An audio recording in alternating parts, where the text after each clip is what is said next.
বুকটা ফাইটা যায়, বুকটা ফাইটা যায়। কি সুন্দর গান, কি কণ্ঠ, বুকটা ফাইটে যায়। সেই আমার আপাক মমতাজ আপাক কোকিলের কণ্ঠী মা জননী, তাকে হাজার হাজার মানুষের আরাধ্য রানী সেই মমতাজ আপাক রহম করলো না এই সরকার, এই সরকার গ্রেপ্তার করলো। তাহলে কোন ধরনের মানসিকতা, কোন ধরনের মানবিকতা?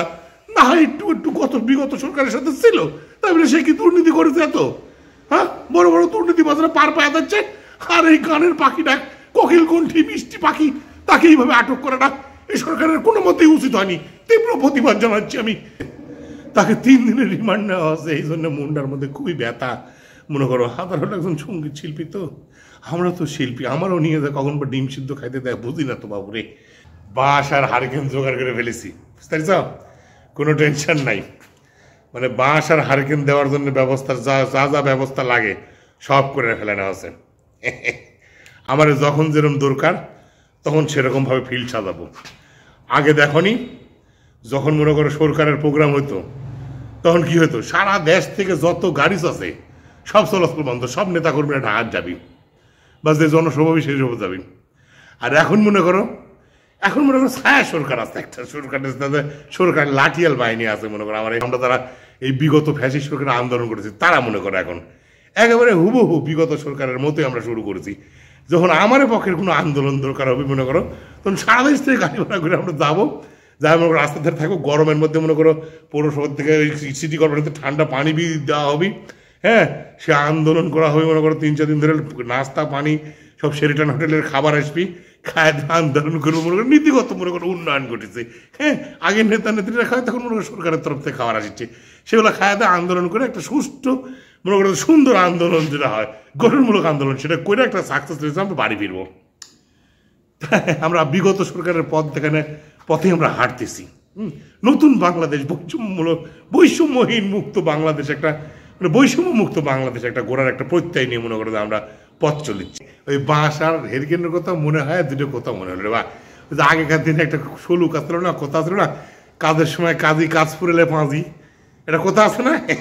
এই বর্তমান সরকার হচ্ছে তাই, কাজের সময় মনে করো যে আন্দোলনের সময় লাগাইছে তারা কাজে মনে করো, যেমন ছাত্র সমাজে কাজে লাগানো আছে।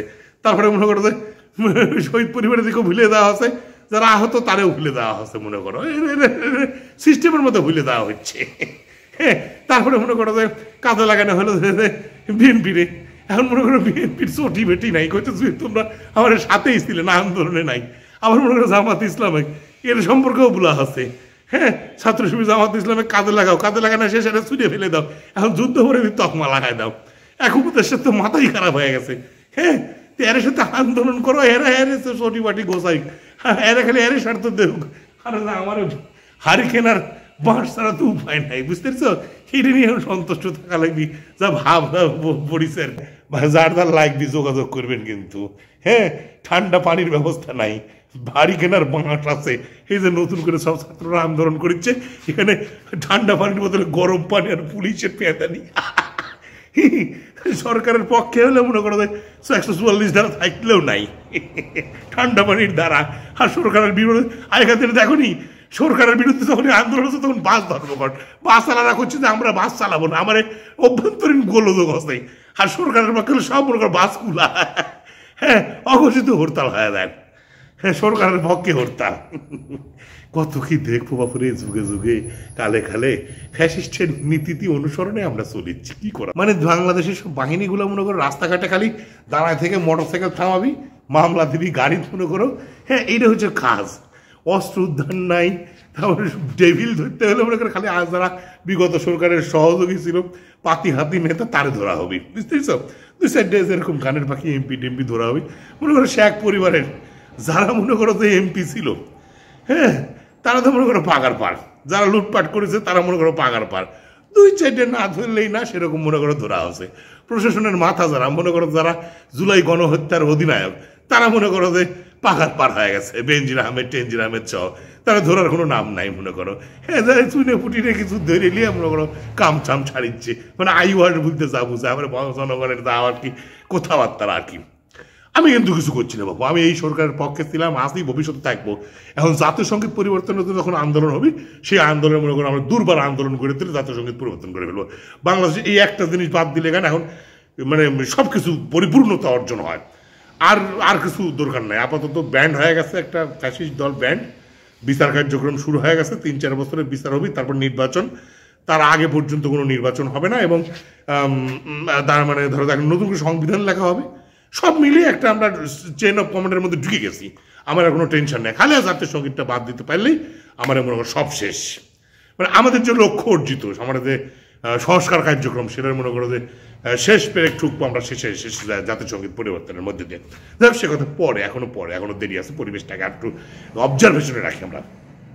যে কথা বলছিলাম, যে এই যে মনে করো যে রিক্সা ভাঙা হলো ঢাকায়, হ্যাঁ, এই যে ঢাকা শহরে মনে করো যে ব্যাটারি চালিত রিক্সা ভাঙা, মনে করো গরিব মানুষের পেটে কীভাবে লাইতে পেটের মধ্যে ঢুকায় দেওয়া যায় সেই চিন্তা করছি আমরা। আরে আমরা যে বাঁশ আর হারিকেন আছে, আমার কোনো টেনশন নাই, আমরা বাঁশ হারিকেন নিয়েই খুশি থাকবো। হ্যাঁ, দেশের চিন্তা, দেশের বড় বড় চিন্তা ওরা করবি। হ্যাঁ, জেলখানা, চাটি বাটি কম্বল, কি যে অবস্থা। মা সালপালও হচ্ছে দুষ্টু, মনে করো সে করছে যে মমতাজ আর শাহজাহান মনে করো এখন তাজমহল ঘোরার জন্য জেলখানাত আছে। ওদের নৌ পরিবহন মন্ত্রী আসছিল না বিগত ফ্যাসিস্ট সরকারে, উনিও জেলখানাত, মমতাজ মানে সুলকলা পূর্ণ হচ্ছে। কি দুষ্টু ছেলে পেলে, হ্যাঁ, এগুলিকে করিডোর নিয়ে কি হয়ে যাচ্ছে। আমারে বাবু বাঁশ আর হারিকেনই যথেষ্ট। ঠিক আছে বাবা, যার যার বাঁশ আর হারিকেন লাগবি, এ যেটি আছে আমার কাছে খবর দিয়ে আমি এখানে পাঠাই দেবো বাঁশ আর হারিকেন।